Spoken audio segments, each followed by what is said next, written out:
ওঙ্কার বাংলায় tele canvas, চিত্র শিল্প ছবি ক্যানভাস, এই নিয়ে আমাদের এই বিশেষ অনুষ্ঠান। আমি মিহিকা রয়েছি আপনাদের সাথে। আর এই মুহূর্তে আমরা রয়েছি একাডেমি অফ ফাইন আর্টসের সেন্ট্রাল গ্যালারিতে। চলছে অভিবন্দনা গ্রুপের শিল্প প্রদর্শনী। 25 জন শিল্পী অংশগ্রহণ করেছেন এই প্রদর্শনীতে। তাদের মধ্যে সবার সাথে না হলেও বেশ কিছুজন শিল্পীকে আমরা আমাদের সঙ্গে পেয়ে গেছি।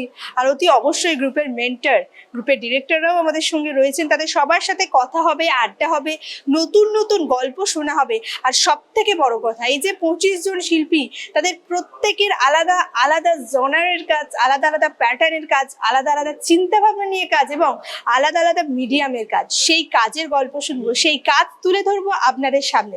তাই এপিসোডের শেষ অবধি কিন্তু থাকতেই হবে, কারণ সবার কাছ থেকে ওই যে বললাম, আলাদা আলাদা গল্প আলাদা আলাদা প্যাটার্নে শুনতে পাবো। চলুন তাহলে এবার একে একে আমরা শিল্পীদের সাথে কথা বলি। এই মুহূর্তে আমাদের সঙ্গে রয়েছেন প্রদর্শনীর অর্গানাইজার অভিমন্যু দাস। অভিমন্যু দাকে আমি ওঙ্কার বাংলার পর্দায় স্বাগত জানাচ্ছি। আমি শুরুতেই যে প্রশ্নটা করব, আগে যদি এই অনুষ্ঠান নিয়ে, এক্সিবিশন নিয়ে এবং গ্রুপ নিয়ে একটু দর্শকদেরকে বলে দেন। এটা আমাদের সামার কার্নিভাল, এই এক্সিবিশনটার নাম আমরা সামার কার্নিভাল দিয়েছি। সামার কার্নিভাল আমাদের আমাদের এখানে 22 জন শিল্পী আছে। তাদের মোট 64টা ছবি এখানে আছে। হ্যাঁ, বিভিন্ন ধরনের কাজ রয়েছে, যেমন প্যাস্টেল আছে, সফট প্যাস্টেল আছে, মিক্স মিডিয়া আছে, পেন অ্যান্ড ইঙ্ক আছে, অ্যাক্রিলিক আছে, অয়েলের কাজ আছে, হাইপার রিয়েলিস্টিক পেইন্ট আছে, সব ধরনের কাজ, ওয়াটার কালার আছে, সমস্ত ধরনের কাজ আছে। অর্থাৎ একটা এক্সিবিশনে শিল্পে পেন্টিংয়ের যেসব ধারা, যতগুলো ধারা আছে, কাজ আছে, মাধ্যমের কাজ আছে, সবকটা মাধ্যমের কাজই আমার এখানে আছে।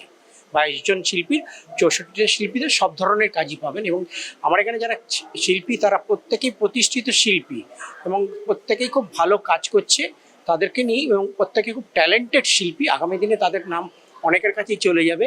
তো সেই সব শিল্পীদের নিয়ে আমাদের এই এক্সিবিশনটা হচ্ছে।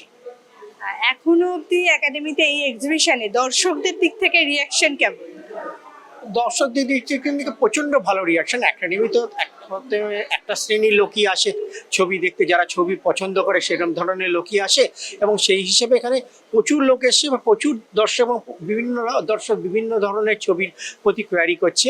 সেই রকম বিভিন্ন রকমের কোয়ারিতে আসছে।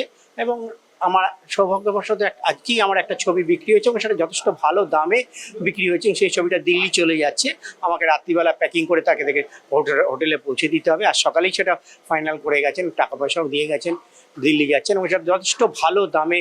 আজকের দিনে দাঁড়িয়ে যেখানে ছবি কেনার লোকের অভাব এবং ছবি বিক্রিরও বাজার খুব সীমিত, সেই জায়গায় দাঁড়িয়ে আজকে আমাদের এই যে ছবিটা বিক্রি হচ্ছে, এটা খুব ভালো একটা দামে ছবিটা বিক্রি হচ্ছে। এটা আমার একটা পজিটিভ দেখতে পাচ্ছি। আর এমনিতে আর্টিস্টরা, এই যে এতজন আর্টিস্ট একসাথে কাজ করছেন, তাদের রিয়াকশন কিরকম? তাদের তো রিয়াকশন খুবই ভালো, কারণ একটা আমরা চেষ্টা করছি আর্টিস্টদের একটা প্ল্যাটফর্ম দেওয়ার, তো সেই হিসেবে তারা প্ল্যাটফর্ম পাচ্ছে, তো তারা তো ভেরি হ্যাপি। আমি একটা কথা আপনাদের এই চ্যানেলের মাধ্যমে বলবো, এটা সব এক্সিবিশনে আমরা একটা জিনিস দেখছি, মানুষজন অনেকেই আসছেন, এসেই ছবি দেখছেন না, না দেখেই মোবাইলে ফটাফট ছবি তুলে নিয়ে যাচ্ছেন। এই জিনিসটা বন্ধ হওয়া দরকার, কারণ ছবিটা থাকলে ছবিটা দেখে সেটা ভালো করে দেখুক। ছবিটা ওই মোবাইলে তোলার জন্য শিল্পীকে অপমান করা হয়, ছবি দেখা হয় না। কিন্তু আমি চাই লোকে ছবিটা বেশি করে দেখুক, ছবিটা দেখে আলোচনা করুক, জানার থাকলে জানতে চাক, আর্টিস্টকে থাক বাবা অর্গানাইজারের কাছে জানতে চাক, কিনুক, ছবি কিনলেও একটা আর্টিস্টকে খুব হেল্প করা হবে। তো সেইগুলো করা উচিত। ওই ছবি মোবাইলে তোলারটা খুব একটা অপছন্দের, যার জন্য আমরা আমাদের ঘরে কাউকে ছবি তুলতে অ্যালাউ করি না। একদমই, এটা ঠিকই। মানে ছবি দেখার, সেটাকে যদি আবার ছবি তোলা হয় কোথাও গিয়ে, এক্সিবিশনের মানেটাই ঘেটে যায়। যাই হোক, অভিমন্যুদাকে অনেক ধন্যবাদ। এরপরে কিন্তু একে একে আমাদের সঙ্গে শিল্পীরা থাকবেন। চলুন এবার শিল্পীদের সাথে কথা বলি। এই মুহূর্তে আমাদের সঙ্গে রয়েছেন শিল্পী রনিতা মণ্ডল। রনিতাদিকে আমি ওঙ্কার বাংলার পর্দায় স্বাগত জানাচ্ছি। গ্যালারিতে ঢুকেই কিন্তু খুব রং চঙের 3টে প্রকৃতির ছবি চোখে পড়ছে। সবার আগে এই 3টে ছবির একটু একটু করে গল্প শুনি, তারপর অন্য প্রশ্নে যাব। 3টে ছবির গল্প বলতে, এটা অ্যাক্রিলিকে করা আর নাইফ দিয়ে বা স্প্যাচুলা দিয়ে করা। এখানে কোনো ব্রাশ ছোঁয়ানো হয়নি, পুরোটাই নাইফে করা হয়েছে। তো 3টে ইজ লাইক, একটা তো পিক, মানে আমরা একদম এভারেস্টে যেরকম দেখতে পাই বা হিমালয়তে, অ্যান্ড দেন একটা ছোট্ট ছোট্ট ঝর্ণা বা ছোট্ট নদী, স্ট্রিম যেটা বয়ে গেছে, তার উপরে একটা খুব অ্যানসিয়েন্ট একটা ব্রিজ। আর একটা হচ্ছে সেটা হচ্ছে একটা লাইট হাউস। এটা সিনিক বিউটি হিসেবে দেখলে দেখা যেতে পারে, বাট মেনলি লাইট হাউসটা আমি এঁকেছিলাম এইভাবে যে খুব লোনলিনেস, মানে সমুদ্রের মাঝখানে একা মাথা তুলে দাঁড়িয়ে রয়েছে সেরকম একটা বিষয়বস্তু থেকে। তো তিনটে অ্যাকচুয়ালি আমার প্রকৃতির তিনটে রূপকে তুলে ধরা হয়েছে এখানে। বেশ, ছবির গল্প তো শুনলাম, তার মানে ভীষণ প্রকৃতিকে নিয়ে কাজ করা হয়। আর সবচেয়ে পছন্দের মিডিয়াম কোনটা? অয়েল সব থেকে পছন্দের মিডিয়াম, যদিও এখানে অ্যাক্রিলিকই করেছি আমি, কিন্তু সব থেকে পছন্দের হচ্ছে অয়েল।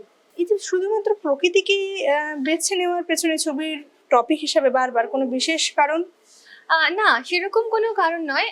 প্রকৃতি নিয়ে কাজ আমার বলতে গেলে এটা প্রথম অলমোস্ট, কারণ নর্মালি আমি ইন্ডিয়ান আর্টের উপরে কাজ করার চেষ্টা করে থাকছি, কিন্তু হঠাৎ মানে হঠাৎ খেয়ালেই করা এটা। আর প্রকৃতি তিনটে ডিফারেন্ট রূপকে তুলে ধরার চেষ্টা করলাম। আচ্ছা, একটা প্রশ্ন না করলে নয়, এত অসাধারণ কাজ দেখলাম এবং অলরেডি শুনলাম যে ইন্ডিয়ান আর্টের উপর কাজ করা হয়, এখন নতুন এক্সপেরিমেন্ট। তো এক্সপেরিমেন্ট তো চলতেই থাকে, কিন্তু এর একদম শুরুটা কিভাবে হয়েছিল? ছবি আঁকার শুরুটা কিভাবে? ছবি আঁকার শুরু খুব ছোটবেলা থেকেই, একদম ছোটবেলা থেকে আমি নিজের থেকে ছবি আঁকতাম। তারপর ইন্টারেস্ট গ্রো করাতে বাবা মা তখন ভর্তি করে দিলেন। তো তারপরে পড়াশোনার পাশাপাশি চলতে থাকলো। কিন্তু যদি একদম ভাবি তাহলে আমার যামিনী রয়কে দেখে প্রথম ছবি আঁকা শুরু করার প্রচণ্ড একটা ইচ্ছে এসেছিল, এত সহজ সরল ভাষা ছবির মধ্যে। তো সেইখান থেকে ছবির প্রতি প্রেমটা জন্মেছিল। তারপরে অধ্যাবসায় এবং তার সাথে ক্রমশ যে মানে করতে করতে জিনিসটা ভালোর দিকে নিয়ে যাওয়ার চেষ্টা, এটাই চেষ্টা এখনো করে চলেছি, এখনো শিখে যাচ্ছি। আর এই গ্রুপের সাথে এক্সিবিশনের এক্সপিরিয়েন্স কেমন? অসাধারণ। অভিবন্দনা আমাকে প্রচুরবার সুযোগ করে দিয়েছে আমার এই এক্সপেরিমেন্টাল কাজ। এটা আমি বলেইছিলাম বন্দনাদিকে যে আমি এবারে নাইফে কাজ করছি, আমি আমার মতো করে যে আর্ট ফর্মটাকে আমি করি সেটা দিচ্ছি না। তো ওরা একদম সানন্দে সেটাতে রাজি হয়ে গেছিলো, এবং প্রত্যেকবার এই সুযোগটা দেওয়া, একাডেমির মতো জায়গায় এক্সিবিশন করার মতো সুযোগটা দেওয়া। আর সত্যি খুব ভালো মানুষ দুজনেই, মানে খুব ভালো এক্সপিরিয়েন্স ওদের সাথে কাজ করে। আচ্ছা, আর একটা প্রশ্ন না করলে নয়, এখানে এতজন শিল্পী রয়েছেন, সবার আলাদা আলাদা প্যাটার্নের কাজ। তো এতজনের সাথে আলাদা আলাদা রকম কাজ যারা করছেন তাদের সাথে একসাথে কাজ করা, নতুন শেখা কতটা হচ্ছে? প্রচন্ড। আমি তো এখানে এসে শিখেছি, মানে আমার আগের আঁকা এখনকার আঁকার মধ্যে আকাশ পাতাল তফাৎ, সেটা শুধুমাত্র এক্সিবিশন করে এবং দেখে। কারণ এখানে অনেক নামী শিল্পীরা আসেন, আমার থেকে অনেক বেশি তারা এক্সপিরিয়েন্স, অনেক বেশি জ্ঞানী তারা। তাদের কাছ থেকে সবসময় আলোচনা করা, আমার নিজের ছবির খুঁত ধরা, আমার নিজের ছবির ভালো কোনটা ধরা, এগুলো সমস্ত রকম আলোচনায় চলতে থাকে। তো অবশ্যই মানে এখানে এসে আমি সত্যি সত্যি অনেক কিছু শিখেছি। অনেক ধন্যবাদ রনিতা দিকে। আমাদের সঙ্গে কিন্তু আজকে আরো শিল্পীরা রয়েছেন, তাদের সাথেও কথা বল। ইতিমধ্যেই গ্রুপের অর্গানাইজার এবং একজন শিল্পীর সাথে আমাদের কথা হয়েছে। এখন কিন্তু আমাদের সঙ্গে আরো শিল্পীরা রয়েছেন, চলুন একে একে তাদের সাথে কথা বলি। প্রথমেই আমি ওঙ্কার বাংলার পর্দায় স্বাগত জানাচ্ছি শিল্পী শুভাশিস ধরকে। নমস্কার দাদা। আমি শুরুতেই যে প্রশ্নটা না করলে নয়, আর ঢুকেই চোখে পড়ছে ছবিগুলো, অয়েলের কাজ। খুব কম লোক কিন্তু অয়েলের কাজ এখন এক্সিবিশনে রাখেন। অয়েলকে বেছে নেওয়ার পেছনে স্পেশাল কি কারণ? অয়েলের মেন যেটা বৈশিষ্ট্য হচ্ছে, মানে অন্যান্য আদার্স মিডিয়াম থেকে অয়েলের যেটা বৈশিষ্ট্য, সেটা হচ্ছে অয়েল অনেক দিন ধরে একটা ছবিকে প্রিজার্ভ করা যায়, অনেক দিনের জন্য থাকে, ছবিটা ভালো থাকে। আর মূলত ছবি করতে গেলে যে যে বৈশিষ্ট্যগুলো লাগে সেগুলো অয়েলেই একমাত্র আনা যায়। এছাড়া আদার্স বলুন, আপনি অ্যাক্রিলিক বলুন, বা আপনি প্যাস্টেল বলুন, বা আপনি ওয়াটার কালার বলুন, সেগুলো তো আনা যায়, কিন্তু পারফেক্টলি ওয়েতে আসতে চায় না। যেমন এই ছবিটাই আমি বলি, এই ছবিটার ক্ষেত্রে মেয়েটির যে স্কার্টের যে ভাঁজগুলো আছে, হ্যাঁ, এই ভাঁজগুলোর, এগুলোকে আমরা ছবি যারা আঁকে তারা জানে যে এগুলোকে এজ স্টাডি বলে, হ্যাঁ। তাই এই এজ স্টাডিগুলো খুব ভালোভাবে আনতে গেলে একমাত্র অয়েলই হচ্ছে পারফেক্ট মিডিয়াম। এছাড়া কিন্তু অ্যাক্রিলিকে আসতে চায় না, হার্ড এজ তৈরি করা যায় না। এরকমই যে কারণে আমার মেইনলি অয়েলেই করা আমার কাজ। আর অয়েল ছাড়া আমি মেইনলি ড্রাই প্যাস্টেলও কাজ করি, তা যে কারণে অয়েলেই এখানে দেওয়া আর কি। আর অয়েলের আরেকটা বৈশিষ্ট্য, যেটা ছবির একটা গ্লেজ থাকে অনেক দিন ধরে, ভালো লাগে দেখতে, এবং ছবিটা লংজিভিটি থাকে অনেক দিন, যেটা অন্যান্য মিডিয়ামে থাকে না, ক্র্যাক চলে আসে বা ছবি প্রিজার্ভ করা যায় না, এটা অয়েলে করা যায়। আপনার ছবির মধ্যে তো বেশ কালার কম্বিনেশনটা এমন থাকে, বেশ একটা ড্রিমি ব্যাপার তৈরি হয়। তো হঠাৎ করে এইভাবে প্রেজেন্ট করবো সবকিছুকে, এই আইডিয়াটা কোত্থেকে? এটার মেইনলি হচ্ছে আমার যে তিনটে ছবি আপনি দেখবেন, চারটে ছবির মধ্যে তিনটেই স্টিল লাইফ আছে, একটা ফিগারেটিভ পেন্টিং আছে। এবং এই চারটে ছবির মেইন যে ফোকাসিং পয়েন্ট সেটা হচ্ছে লাইট, সোর্স অফ লাইট। তা যে কারণে লাইট ইউজ করতে গেলে ডার্ক ইউজ করতে হবে, নাহলে লাইট ভ্যালু পাওয়া যাবে না। আবার ডার্ক না দিলে লাইট আসবে না, লাইট না দিলে ডার্ক আসবে না। যে কারণে আপনাদের ছবিগুলো মনে হচ্ছে dark light dark light dark light. তা এটাই হচ্ছে আমার ছবির main funda, light, source of light. Source of লাইটকে ক্যাপচার করাই হচ্ছে আমার মেইন ছবির ফান্ডা, এবং বাদবাকি আমি যা কাজ করি সব সোর্স অফ লাইটের উপরই কাজ করি। আর ওই জন্য কি স্টিল লাইফকে একটু বেশি ভালোবাসে? ওই জন্যই আমি একটু স্টিল লাইফকে বেশি প্রেফার করি, কারণ স্টিল লাইফে এক একটা অবজেক্টের উপর বিভিন্ন অ্যাঙ্গেল থেকে লাইট পড়ে, যেগুলোকে ক্যাপচার করলে ভালো লাগে দেখতে। ডার্ক লাইট এই ওয়েতেই আমার কাজ হয়। অয়েল ছাড়া আর কোন মিডিয়ামটায় কাজ করতে বেশ স্বাচ্ছন্দ্য? ছাড়া আমি মেইনলি ড্রাই প্যাস্টেলে কাজ করি, যেটাকে অনেকে সফট প্যাস্টেল বলে এখনকার দিনে, যেটা চলছে। সফট প্যাস্টেলও আমি কাজ করি, কিছু কাজ ওয়াটার কালারে খুব সামান্য হয়, আর চারকোলে কিছু কাজ করি। মেইন হচ্ছে আমার অয়েলেই। বেশ, সেখানে যে চারটে ছবি আছে সেই চারটে ছবির গল্প একটু যদি ছোট্ট ছোট্ট করে দর্শকদের জন্য বলা যায়। গল্প বলতে দেখুন, এই এই ছবিটা মেইনলি অ্যারেঞ্জমেন্ট করা হয়েছিল। আমি একটি রিসেপশনে গিয়েছিলাম, তা সেইখানে একটা টেবিলের উপর এই ছবিটি ছিল, মানে এই সেট আপটা ছিল আর কি। সেট আপ ছিল বলতে শুধু এই ফ্লাওয়ার ভাসটা ছিল, আর ফ্লাওয়ার ছিল কিছু, এর সঙ্গে আদার্স অন্য ফ্লাওয়ার ছিল। তা সেখান থেকে আমি মোবাইলে এটাকে ক্যাপচার করে তারপর এইটাকে আমি আমার মতো ডিজাইন করে, সাথে আরো দুটো ফ্লাওয়ার অ্যাড করে একটা টেবিল ভাসের উপর বসিয়ে, একটা টেবিল টপের উপর বসে ছবিটা করা, এইটা।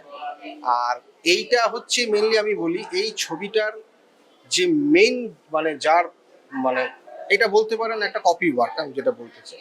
এটি একজন স্প্যানিশ আর্টিস্ট আছে, সে প্যাস্টেলে কাজ করে, তা ভিনসেন্টি বলে একজন স্যার আছে। তার এই ছবিটা করা ছিল, প্যাস্টেলে করা ছিল, তার সেও ড্রাই প্যাস্টেলে কাজ করে। তা আমি তার ছবিটা দেখি, এবং দেখে ওনার কাছ থেকে পারমিশন নিয়ে আমি দেখলাম একটা ডিফারেন্ট মিডিয়ামে করে দেখি যে ছবিটা কিরকম হয় দেখতে, যে কারণে এটাকে অয়েলে কনভার্ট করা আছে। ওনারটা প্যাস্টেলে করা, এটা অয়েলে করা।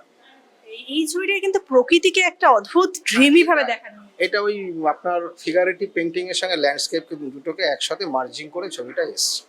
কিছু অ্যাড করা আছে আমার আলাদা করে, কিন্তু মেইন যে অবজেক্টটা হচ্ছে ও স্যারের কপি করা, এটা স্যারের পারমিশন নিয়ে কপি করা আছে। আর এটা সেট আপটা আমার করা, এই সেট আপটা আমার করা, মোবাইলে ক্যাপচার করা, তারপর ওটাকে একটা স্টাডি বানিয়ে ক্যানভাসে এটাকে করা। সিমিলারলি এটাও সেম ক্যাপচারিং করা, লেবু কিনে এনে বাড়িতে ছাড়িয়ে তার উপর লাইট ফেলে করে ছবি করা। মানে শিল্পী যে কোনো জায়গা থেকে ছবির ইন্সপিরেশন একদম তুলে নেয়। ছবি আমাদের চারপাশেই ছবি ছড়িয়ে আছে, শুধু দেখতে হবে, সেখান থেকে ক্যাপচার করা। লাইট সোর্স, আমি লাইটের উপরই কাজ করি। এই এক্সিবিশনে এখন অব্দি এক্সপিরিয়েন্স কেমন, আর এই গ্রুপের সাথে কাজ করার গ্রুপের এক্সপিরিয়েন্স? সাথে আমি এটা নিয়ে আমার থার্ড বার করা, তাদের সাথে পার্টিসিপেশন করা। গতবারও আমার একাডেমিতে হয়েছিল, ওই পাশের ঘরটিতে আমার ছিল, সেখান থেকে দুটো ছবি আমার সোল্ড আউটও হয়েছিল। আর অভিবন্দন আর্ট গ্রুপের সাথে পার্টিসিপেশন করতে পারে আমি খুব গর্বিত, এবং খুব ভালো লাগে দাদা দিদিকে, বন্দনা দিকে বিশেষ করে, অভিনন্দাকে বিশেষ করে, ভীষণ কোঅপারেটিভ তারা, এবং সব রকমভাবেই তারা হেল্প করে, ছবি দেওয়া থেকে শুরু করে সব কিছু থেকে। তা বন্দনা আর্ট গ্রুপের, অভিবন্দনা আর্ট গ্রুপের সাথে থাকতে পেরে আমি ভীষণ প্রাউড ফিল করি, এবং ভবিষ্যতে ওনাদের যেখানে যেখানে এক্সিবিশন হবে প্রতিটা জায়গাতেই আমি পার্টিসিপেট করব। এতজন শিল্পীর সাথে কাজ করে কেমন? ভালো লাগছে, সবার কাছ থেকে সবার শেখার আছে, প্রত্যেকের কাছ থেকে প্রত্যেকে শেখে। আমি সব জানি সেই সব জানি সেরকম নয়, প্রত্যেকের কাছ থেকে শেখার আছে, সবাই মিলেমিশে শেখো, মিলেমিশে কাজ করো। অনেক ধন্যবাদ শুভাশিস দা। আমরা এরপর যাই আমাদের পরবর্তী শিল্পীর কাছে। এই মুহূর্তে আমাদের সঙ্গে আমরা পেয়ে গেছি এই গ্রুপেরই আরো একজন শিল্পীকে। আমি শিল্পী গীতাঞ্জলি চৌধুরীকে ওঙ্কার বাংলার পর্দায় স্বাগত জানাচ্ছি। প্রথমেই যে প্রশ্নটা না করলে নয়, দুটো ছবি রয়েছে, দুটো একদম আলাদা রকম বিষয় এবং একদম আলাদা রকম টেক্সচার, আলাদা রকম প্যাটার্ন চোখে পড়ছে। তো এই দুটো ছবির গল্প যদি আগে ছোট করে দর্শকদের বলে দেওয়া যায়। আমি মূলত ইন্ডিয়ান আর্টের ওপর কাজ করতেই বেশি ভালোবাসি, মানে ওয়াটার কালারের বিভিন্ন ফরম্যাট। এখানে একটু ডিফারেন্ট, এবছর আমি প্রথম করছি একাডেমি অফ ফাইন আর্টসে, তো সেই জন্য একটু ডিফারেন্ট কিছু দেওয়ার ইচ্ছা হলো। এটা ডান দিকের ছবিটা আছে হচ্ছে আপনার টেম্পেরায়, নেপালিজ হ্যান্ডমেড পেপারের ওপর ইন্ডিয়ান আর্টের মিনিয়েচার আর্ট ফর্ম যেগুলো হয় তার থেকে ইন্সপায়ার্ড। আর তার পাশে যে ছবিটা আছে এটা প্লেন অ্যাক্রিলিক অন ক্যানভাস। হ্যাঁ, এটার পেছনে একটা ছোট্ট গল্প আছে। এটা যে যেভাবে ইন্টারপ্রেট করবে, কিন্তু আমার মনের মধ্যে যেটা চলছিল এটা করার সময় সেটা হচ্ছে যে অনেকটা নেগেটিভিটির পর কোনো মানুষের জীবনে যদি একটু আশার আলো কখনো দেখতে পায়, সেই পজিটিভিটিটাকে কিছুটা ধরার চেষ্টা করেছি, যে মানুষ যেভাবে রিলেট করবেন। তো এইভাবেই করেছি। আচ্ছা, প্রথম একাডেমিতে এক্সিবিশন এক্সপিরিয়েন্স কেমন হচ্ছে? এক্সপিরিয়েন্স প্রথমে একটু নার্ভাসই ছিলাম, কিন্তু ভালো লাগছে, খুবই ভালো লাগছে। আর অভিবন্দনা গ্রুপের সাথে করছি, তারা ভীষণই আন্তরিক, তো একদমই তারপরে খারাপ কিছু লাগেনি, সবটাই খুব ভালোভাবে হয়েছে। 7 দিনের এক্সিবিশন, আজকেই লাস্ট ডে, ভালো লাগছে। আচ্ছা, এত কিছু তো শুনলাম, ছবির গল্প শুনলাম, এই এক্সিবিশনের এক্সপিরিয়েন্সের গল্প শুনলাম, তো সেই ছবি আঁকার শুরু থেকে একাডেমিতে এক্সিবিশনে পৌঁছানো পর্যন্ত এই জার্নির গল্পটা যদি একটু শুনি। আম, আমি ছোটবেলা থেকে ছবি আঁকতে খুবই ভালোবাসি, মানে হবির থেকেও অনেকটা বেশি আমার জার্নির পার্ট।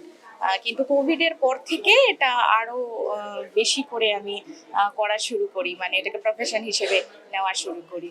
তো ওইটাই হয়েছে আমার জীবনে আর কি। বেশ। আচ্ছা, এই দলে তো বেশ আলাদা আলাদা শিল্পীরা রয়েছেন, তাদের সবার কাজের ফর্ম আলাদা, খুব আলাদা আলাদা প্যাটার্নের কাজ। তো এই এত রকম কাজের মাঝখানে যখন কাজটাকে নিজের রাখা হচ্ছে, সেই ফিলিংসটা কেমন হচ্ছে এবং এই শিল্পীদের থেকে শেখা কতটা হচ্ছে? ভীষণ অনেক কিছু শেখার আছে। এক একজন এক একটা মিডিয়ামে কাজ করেছেন, বিভিন্ন সাবজেক্টের উপর কাজ করেছেন, এক একজন অনেক এক্সপিরিয়েন্সড এখানে, তো তাদের থেকে তো শেখার অনেকটাই আছে। দেখলাম অনেক কিছু, তাদের সাথে কথা বলেও অনেক কিছু বুঝতে পারলাম। তো ধীরে ধীরে আরো বেটারমেন্টের দিকে চেষ্টা করব, নিজেও করার, এটাই আর কি। অনেক ধন্যবাদ গীতাঞ্জলি দি। আমাদের আজকের এপিসোডটা কিন্তু শুরু হলো কার্যকর্তা কর্মকর্তার কথা দিয়ে, আর তারপরে পরপর আমাদের সঙ্গে ছিলেন 3 জন শিল্পী। এখানে সবচেয়ে ইন্টারেস্টিং ফ্যাক্টরটা কি বলুন তো, এই যে 3 জন শিল্পী, তাদের প্রত্যেকের কাজের ধরন, কাজের মিডিয়াম, কাজের জনরা সবটা আলাদা। তার পাশাপাশি এখানে কিন্তু 25 জন শিল্পী রয়েছেন, আর সেখানেও কিন্তু সবচেয়ে ইন্টারেস্টিং ফ্যাক্টর এটাই, প্রত্যেকের কাজের ধরন আলাদা। তো সব শিল্পীর সাথে আমরা আজকে কথা বলে উঠতে পারিনি, পরবর্তী এপিসোডে আসছি, বাকি শিল্পীদের সাথেও সেখানে কথা বলবো। তবে তার আগে আপনাদেরকে ছোট্ট করে একটা জিনিস বলবো, এই যে শিল্পীরা যারা আলাদা আলাদাভাবে আলাদা আলাদা ফর্মে বিভিন্ন প্যাটার্নে বিভিন্ন কাজ আমাদের সাথে তুলে ধরছেন, আমাদের সামনে তুলে ধরছেন, আমাদের সামনে অনেক বার্তা তুলে ধরছেন, এই শিল্পীরা কিন্তু আমাদের সম্পদ। তারা কিন্তু কোথাও গিয়ে প্রতিনিয়ত আমাদের এই সমাজ নিয়েই কাজ করছেন, আর আমরা তো সমাজবদ্ধ জীব। সমাজের বাইরে মানুষ হোক, সাধারণ মানুষ হোক বা শিল্পী, কারোরই অস্তিত্ব যায় না। তাই দিনের শেষে এবার বোধহয় সমাজ নিয়ে চিন্তা করার জায়গাটা আমাদেরও এসছে, সময়টা আমাদেরও এসছে। এটা নিয়ে বোধহয় এবার আমাদের একটু ভাবা দরকার। যাই হোক, আজকে খুব বেশি কিছু আর বলবো না, খুব তাড়াতাড়ি আসছে টেলিক্যানভাসের নতুন এপিসোড নিয়ে। ততক্ষণ সবাই খুব ভালো থাকুন আর দেখতে থাকুন ওঙ্কার বাংলা। নমস্কার।